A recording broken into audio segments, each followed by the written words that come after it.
sailor, and they heard his tale of a world that was so far away, and the song they'd never heard, the song of a little bird who fell in love with a whale. He said, "You cannot live in the ocean," and she said to him, "You never can live in the sky, but the ocean is filled with tears, and the sea turns into a mirror.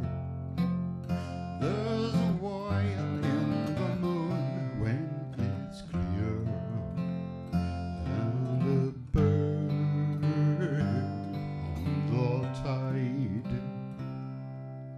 Please don't cry, let me dry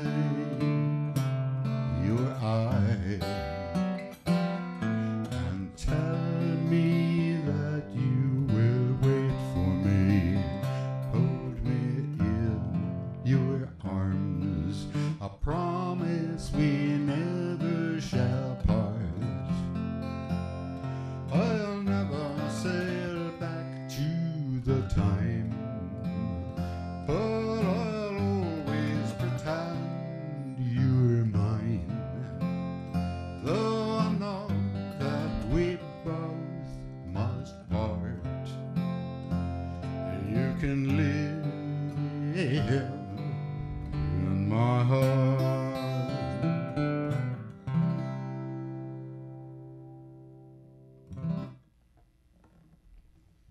Fish and Bird by Tom Waits. Welcome to show 116. The last week in which it has this ceiling. There isn't much to say about this ceiling. I would say it consists of panels of acoustic tile, 2 feet by 2 feet, and a nice sprinkler system. Nice ventilation, fluorescent lights, not my favorite. I don't know if you can hear the fluorescent lights through this, but I can actually hear the fluorescent lights on top of the room. It's like it's like the opposite of being 15 feet over water and hearing the water pass beneath you. Instead, I hear the electricity passing above me. I suppose it's a 60-cycle hum. You know about the 60-cycle hum? Boy, it's great. You get out in the woods far away from anything electrical, and it's so quiet. And if you're in your house with one light bulb on, it's noisy with a 60-cycle hum. I know very little about electricity, so really, if you want to know anything about a 60-cycle hum, get wiki. It's good to have talking, but it may be even better to have music. So here, have some music.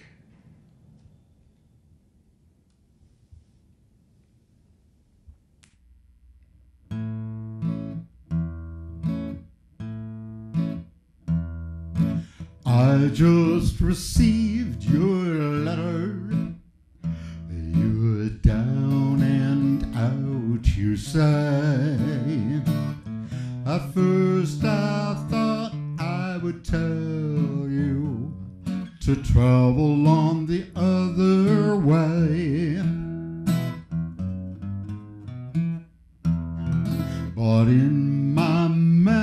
it lingers, all that you once were to me. So I'm gonna give you another chance to show what you can be. At any old time you wanna come back home, just write me a line and say never more you'll roam. You had your chance to play the game fair. When you left me, sweetheart, you only left a load of care. Oh, but now that you're down, I'm gonna stick by you. If you had only tell me your roaming days are through, you'll find me here, just like the day you left me alone. Any old time you wanna come back home.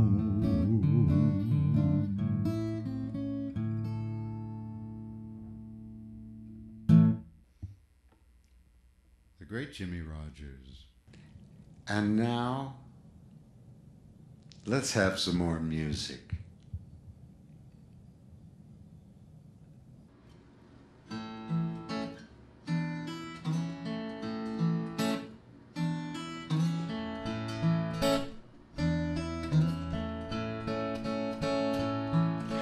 Wake up, mama, don't you sleep so hard.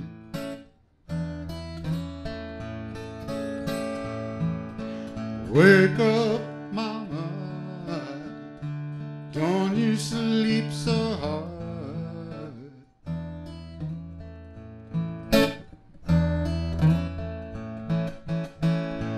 'Cause it feels so good walking all over your yard.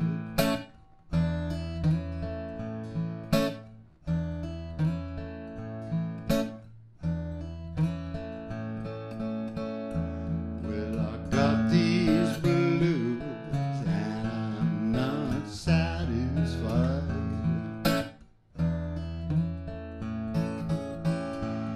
I said I got these blues, people, and I'm satisfied.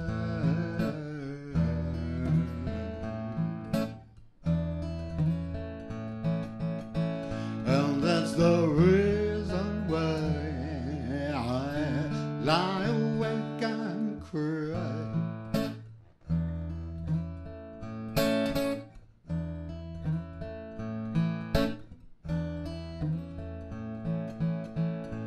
Blues grabbed me at midnight, didn't turn me loose till day. Blues grabbed me at midnight, didn't turn me loose till day.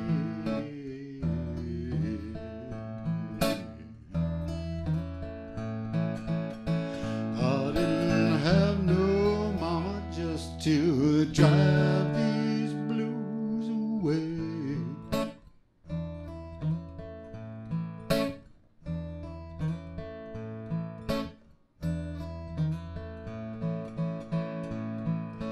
Big star falling, mama, tain't long for day.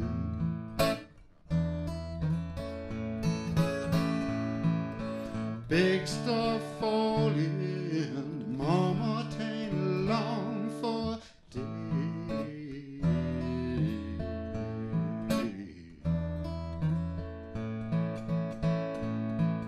Maybe a little sunshine will drive these blues away.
Hi, Ma, look, I'm on TV. Welcome. Welcome to show 90 of Messing Around with Charlie Messing. I dedicate this show to everyone who's watching who is 90 years old. And I also dedicate this show to anyone who just got a 90 on a test. Not bad, kid. Or, well, actually, it could be somebody who's 50 at this point. People are retraining like crazy all over the place. I tried retraining. I've been retrained. I've been trained. I've been retrained. I've been multiply trained. I've been trained in many ways. My train has many cars. But enough about me. Yes, 90. You know, when you want to work in the post office, you have a test. It's not considered an easy test. Oh, heck, why not? It's not an easy test. If you get a 90, well, you have to get 90 to qualify, I believe. But if you're a veteran, they just kind of throw in another 10 points. I guess that's fair. I mean, what is risking your life worth? And on the other hand, some people have been in the military and they haven't really risked their lives at all. They've just been hanging out in some army base somewhere. But what the heck? That's okay. The post office is an honorable, sometimes not always that exciting, back there sorting letters, but it's certainly an honorable position, and it's a good paying position. And I say congratulations to anyone who's qualified and gotten into the post office. I have a good friend named Bruce who works in the post office. If he's watching, hi, Bruce. Must be pretty weird hearing me talk about the post office. You're the one who knows about the post office. I'm the one who really doesn't. Not really. I like the post office, though. I just wish they didn't mess up that pension plan. You know about the pension plan? Okay, for whatever reason, they set up something so that their pension plan has to be fully funded.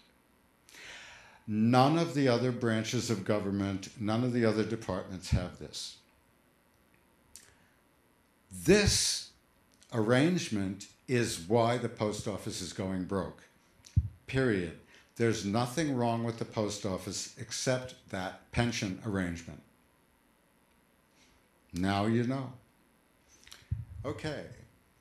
It's been a heck of a time. This is show number 80. Yes.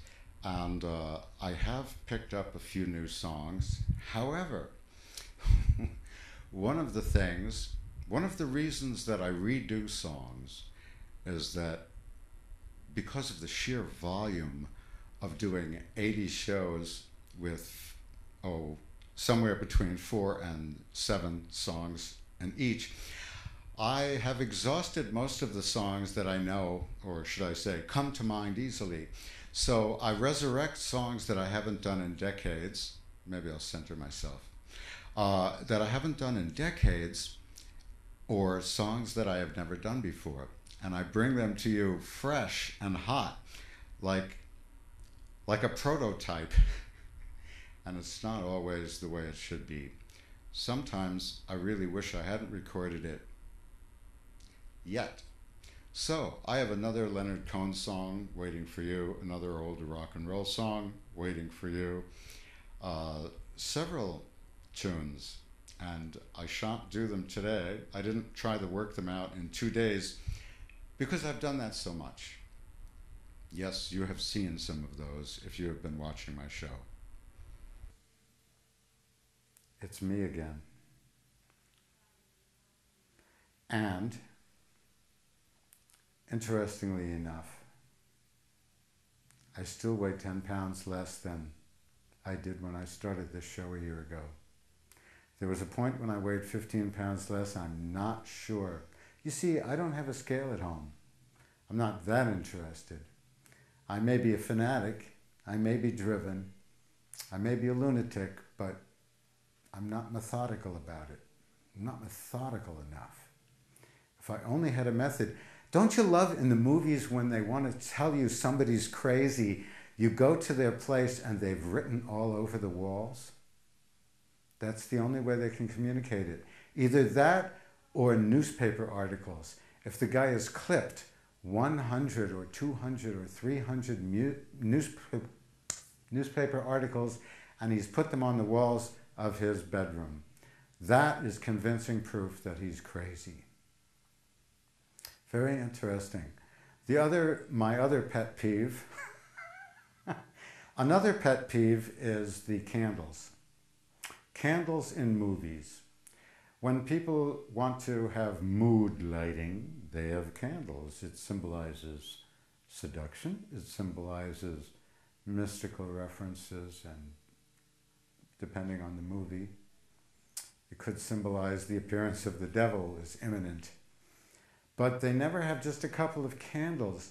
They have hundreds of candles, and they're all over the bathtub, and they're lining the bathtub and the shelves and on top of the cabinet or something, and they're up and down the bedroom. It's like, don't they get the idea that no one does that? You would be crazy to do that, to have 200 candles. Where does that fit into your budget? It's a poor person who's just going to end it all or something. But first they have to go out and buy 200 candles and carefully light them all in a room with no wind or breeze, and then they can have their mood. I mean, what is it with these people? Don't they know that people used to have just a couple of candles? People today, this very day, and it's a modern age we live in, they still have just a couple of candles when they have candles on. Am I wrong? But in the movies, it's different. Of course, this extends even further. If you go into a parking garage in the movies, it's because something bad is going to happen there. If you take a walk in the woods in the movies, it's because something bad is going to happen in there. There's a reason for each scene, except in the 70s and 80s movies that are trying to stretch the length of the movie. A really, truly crappy movie will have a guy say, I better get over to the office. And then the other guy will say, yeah, let's get over to the office. And then you'll watch them put on their coats and you'll watch them go out the door.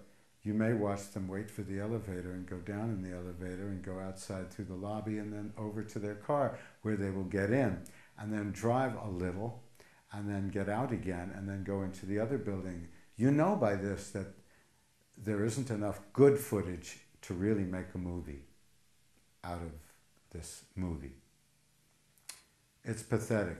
All you have to do is say, we have to go to the office, and then you can go to the office. You don't have to show on the way unless something's going to happen.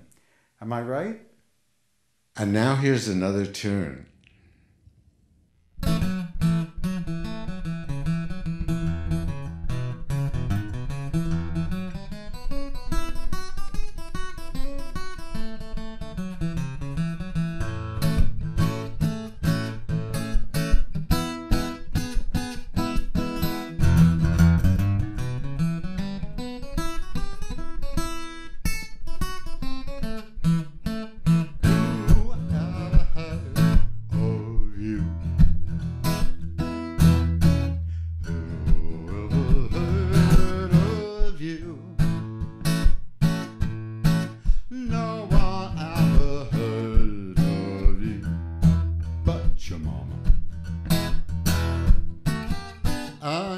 attitude.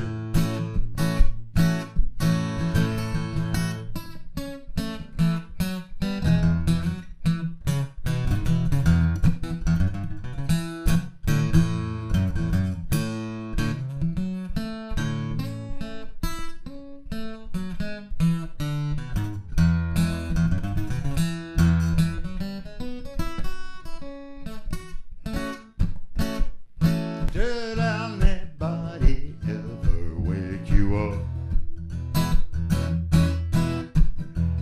when you were sleepwalking? Did you ever slip and fall on a rubber ball when you were sleepwalking in the hall?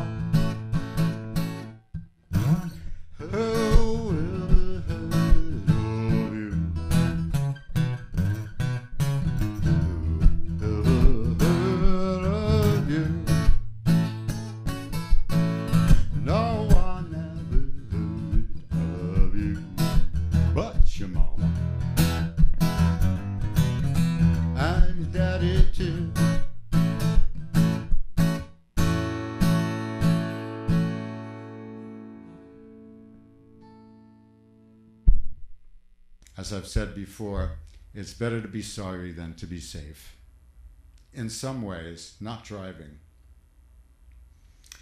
I couldn't believe the other day there was a gentleman who wanted to quickly cut across 2 lanes of traffic to make a left-hand turn into a service station. And the last thing on his mind was watching to see if a bicycle was coming out of the shadow of the tree to the left of the driveway, and that there would be a bicycle speeding along in the middle of the driveway just as he got to it with his speedy left turn, and he missed me by about an inch in front of my tire, in front of my front tire. I didn't know whether to go over to him and complain. I decided, possibly just intuitively, that he might have seen me and might not have cared if I lived or died because I was on a bike and therefore an inferior form of life. Some car people get that way. So, instead of trying to instruct him in the rules of safety and help teach him how not to kill people, I went on my way thinking, that was close. Maybe he really didn't mean it. It was just one of those things that almost happened. He looked left, he looked right, he made a left, and he should have looked left again. Whatever. And I was on the sidewalk. I wasn't looking to the right, 3 lanes of traffic to the right, to see if anyone was considering making a left into the service station. Oh well. And now, from over a year ago, the performance of another song.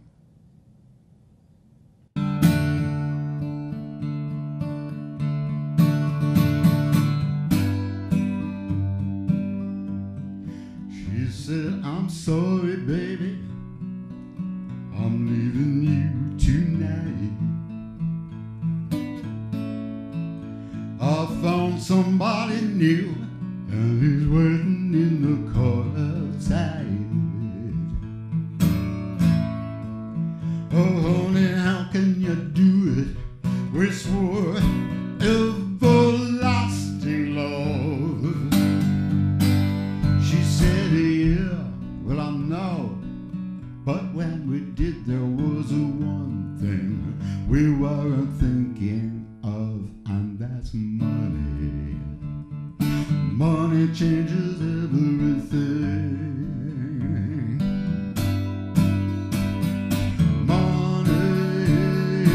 Money changes everything. We think we know what we're doing, but we don't.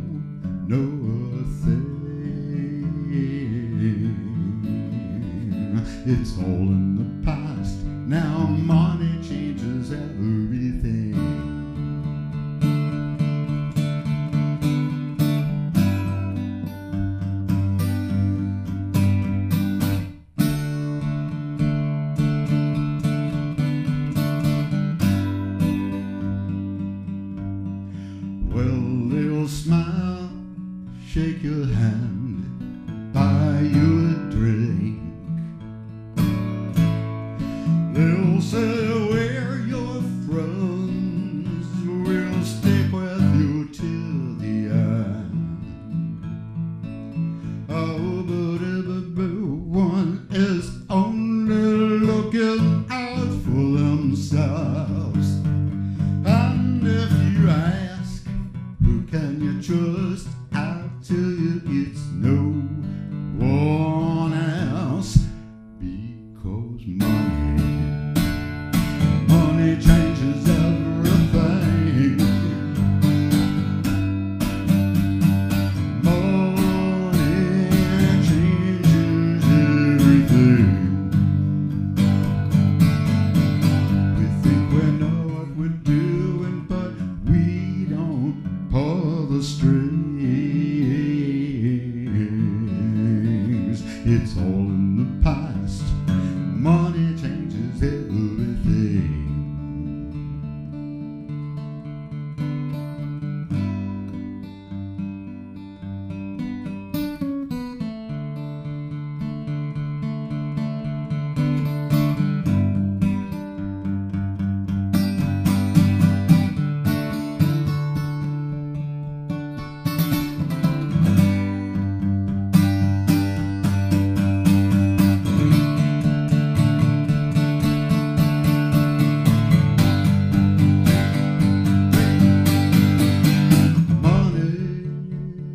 Money changes everything.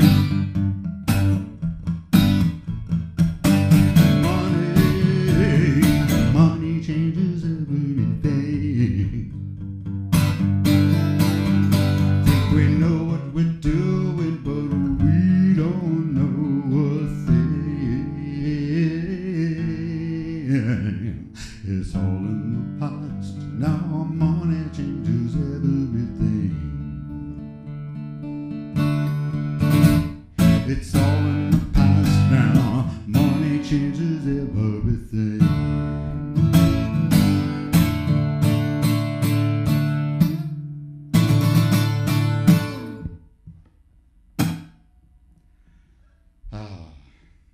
Thank you, Tom. Thank you, Charles. But what could match page 3 when Prince says, I did not come to funk around? I've heard, I have dropped my Prince comic. From where I sit, I'm talking to someone. I'm talking to someone in the future. I hope things haven't gotten any worse.